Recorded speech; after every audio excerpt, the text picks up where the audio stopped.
The long and short of it, written by Boggles. Chapter 7. The months were flying by.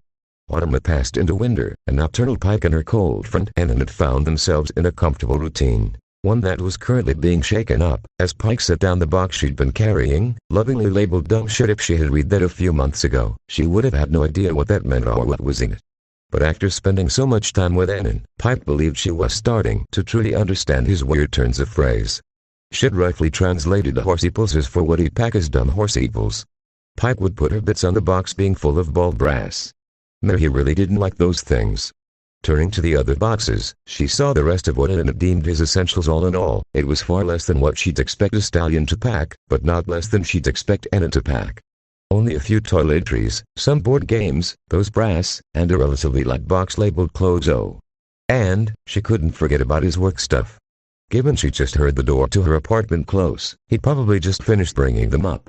Turning around to look at the stallion, Pike could see the strain on his face as he hoisted the box carrying what must have been dozens of pages of notes, his camera, and his typewriter.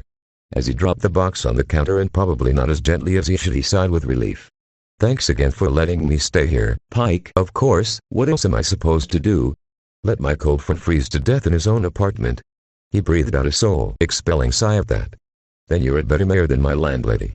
Unfucking believable. I bet that rat bitch would let her own husband freeze for a bit. PFFFT, ha ha. "Well, Ennin," she elbowed him in the shin. "You certainly got what you paid for, eh?" He rolled his eyes. "Yeah, I really did. I went for a cheap apartment, and now I'm paying the price." "Heh?" While she's paying the price for a new heating system, giving him a supportive smile, Pike gestured with her wings to the apartment around them. "Well, until the heat returns, be that in your building or the weather, my home is your home." He smiled.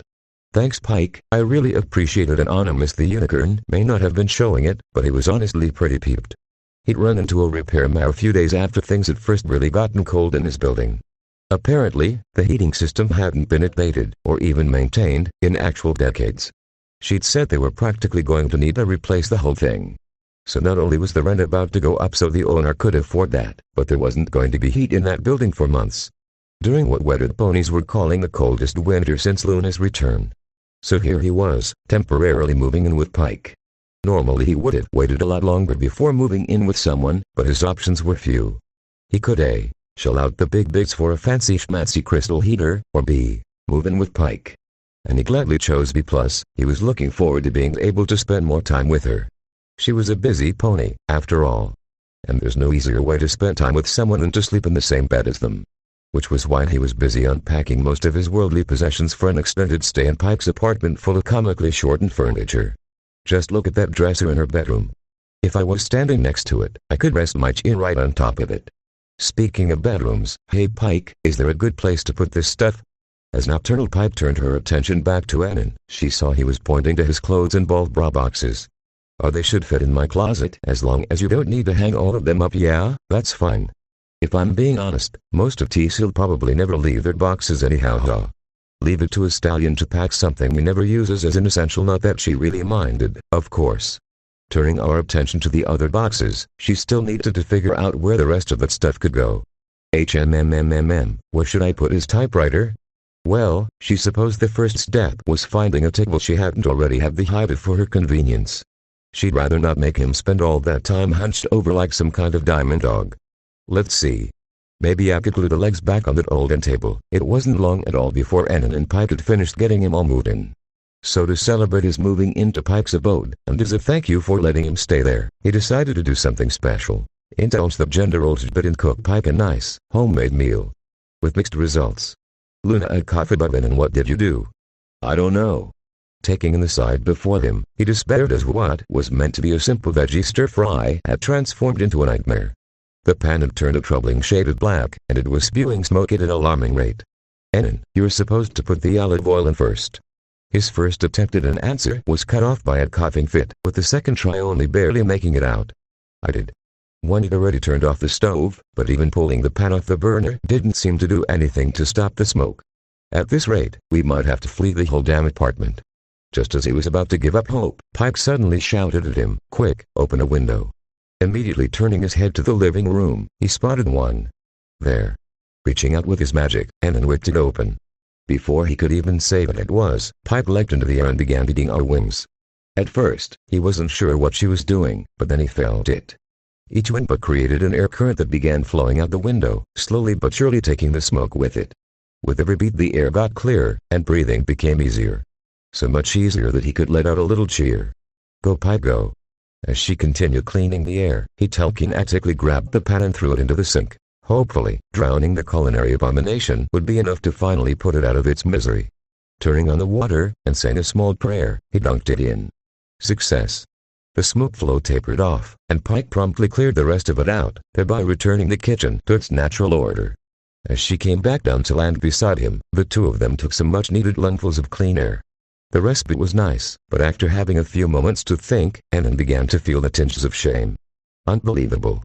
How did I manage to fuck it up? Sure, he was never much of a cook back home, but this was a new low. Placing his head in his hooves, he was unable to muster anything more than a baleful, "I just don't know what went wrong." Turning our attention away from the bliss of clean air, and over to Annan, Pike was treated to a sad sight. His head was down, eyes covered with his hooves, and he wore a pitiable expression on his face. Before she could even think twice, she was in full comfort mode. She immediately moved to his side and wrapped him in the biggest hug she possibly could. Sure, her hooves couldn't reach all the way around, but it's the thought that counts, Luna, damn it. And while Pike was sure he wasn't about to burst into tears or anything like that, he's no little bastard, it wasn't like she was gonna turn down the chance to hug her cold friend. So hug him I shall. After a few reassuring pats, he pulled his hooves away from his face, revealing the true emotion he was feeling. Pure, distilled, exasperation. Seriously, you are watching me do that, right? All that was in there was oil and veggies. Pike couldn't help but smirk a bit.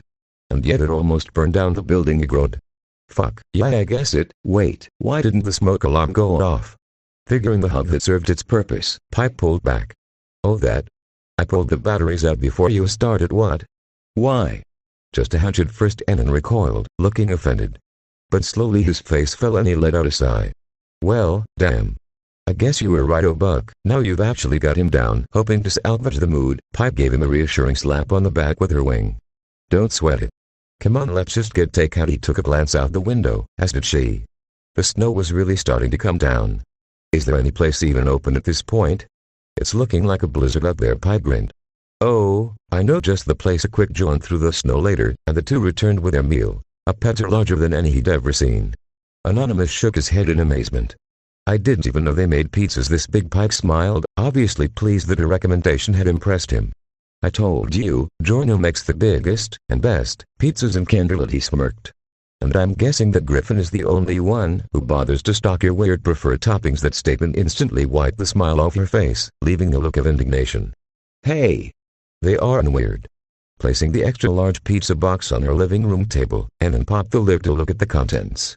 Pike, I needn't remind you that your half of the pizza has mangoes and moths on it, which are the most popular toppings for bad ponies.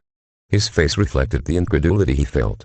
While it would have been impossible to argue about the Testral's love of moths and mangoes, he remained unconvinced that either had them at any place on a pizza pie. Although, considering how much those ponies love their mangoes, oh, right. Annan couldn't keep the grin off his face. Speaking of what? Plopping himself on Pike's couch, Annan eyed a brown paper bag he'd left in her kitchen earlier. In an instant, it flew across the room and into his waiting hooves. Go tell Kinsis. Speaking of mangoes, he said, pulling off the bag to reveal the bottle inside. I got us this.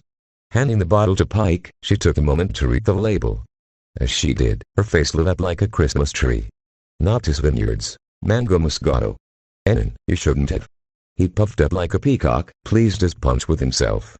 Hey, what kind of guy would I be if I didn't treat my filly friend to a little something every once in a while? Pike's beaming smile got brighter. Heh, come on, let's get this baby popped open. Nocturnal Pike was several glasses of wine into the bottle. And there, that was some strong stuff. At this point, she'd certainly passed tipsy. She wasn't quite drunk, but she had gotten enough wine into herself that she'd started hanging on Anonymous. So there she was, upside down between his forelegs, head on the couch, and tail wrapped around his neck like the world's fuzziest necktie. Hey! That book was right. She angled her head to look up at the stallion in question. What book? After a brief look of concentration passed over his face, followed by the sound of something falling over in her bedroom, and a telekinetically suspended book flew into the room. Coming to a stop right by her head, she grabbed it out of the air and took a look at the cover. The Complete Guide to Intimacy Between All the Pony Tribes, she read aloud. Pretty slick, right? I got it so I could be a more dutiful cold friend and all that. Whoa, how sweet of him. Pike smiled. Enon, you could have just asked me about those types of things, yeah, but reading is fun. She rolled her eyes at the dork before cracking the book open herself. Let's see how accurate it really is. Here's the table of contents. Testrals on page 45. Ah, there. After reading the first couple paragraphs, she had to say, you know, this is actually pretty accurate. Enon's smile widened just a tad. I'm glad. That salesman pitched it to me for 20 minutes, so it had better be. Pike chuckled and continued to read the chapter. I see the author remembered to include membrane moistening. Good detail. Something about what she'd said made him burst out laughing. PFFFFFT ha ha. What? Is that seriously what you call it? Putting on an indignant look, Pike puffed out her chest. Oh. And what would you call it? Wing, licking her face, felt a little flush. But that makes it sound so dirty. Enon, seemingly not picking up on her mounting embarrassment, continued unabated. It just seems silly to give it such an overly long name though. 'Cause that's what it is, right? If I was going to moisten your membranes, that'd just be me running my tongue up and down your wings. By then, Pike's face had turned beet red. Praying he wouldn't notice, she attempted to focus on anything in the room that wasn't what he was talking about. Unfortunately, it was all in vain, as he caught sight of her frantically looking away from him. Eh? Tell me, am I seeing some pony? He leaned in until she could feel his breath on her ear. Who would like their membranes moistened right now? Pike could feel her face getting redder. Didn't you read the book? It's something you do at the start of the day, and not at the end. Sensing her deflection, he only gave the bat a sly smile. What's the matter?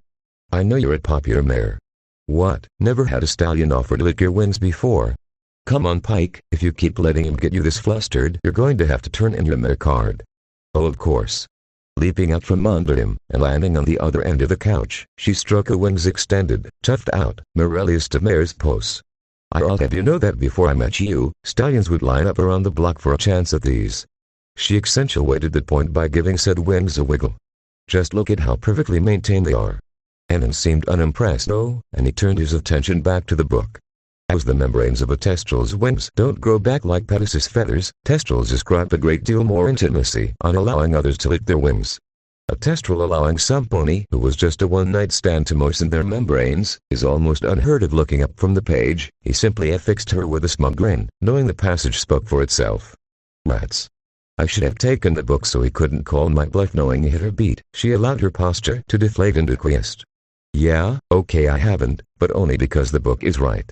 It's not the kind of thing you do with someone you just took home from the bar. It's more intimate. Really intimate, so intimate that just the thought of it is enough to fluster a tricksy thumbdick like yourself. Pike's face lifted a little at that, the compliment alleviating some of the embarrassment.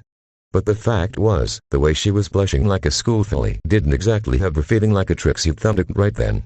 Why yeah, he didn't immediately reply to that, and only smiled. Well then, it was around then she noticed he'd dropped the book, but kept his horn lit. Let's see how intimate we get tonight. As if to punctuate that statement, 2 more bottles of wine drifted in from the kitchen. And before she could even finish comprehending that remark, he rapidly scooted across the couch until he could drape his foreleg over her shoulders. As he lay his chin atop her head, the bottles came to rest in Pike's direct field of vision. Wait, those bottles, they were mango too. Oh, and there the 2 of them, but mostly Pike. We're going to be drinking a lot of wine tonight. Anoon, hey, come on, you said you didn't have to go to work tomorrow. Looking at the bottles, she could feel the sweet mangoes within, calling to her. Promise you won't let me drink them both myself? He leaned into her a little more. Promise one. He didn't.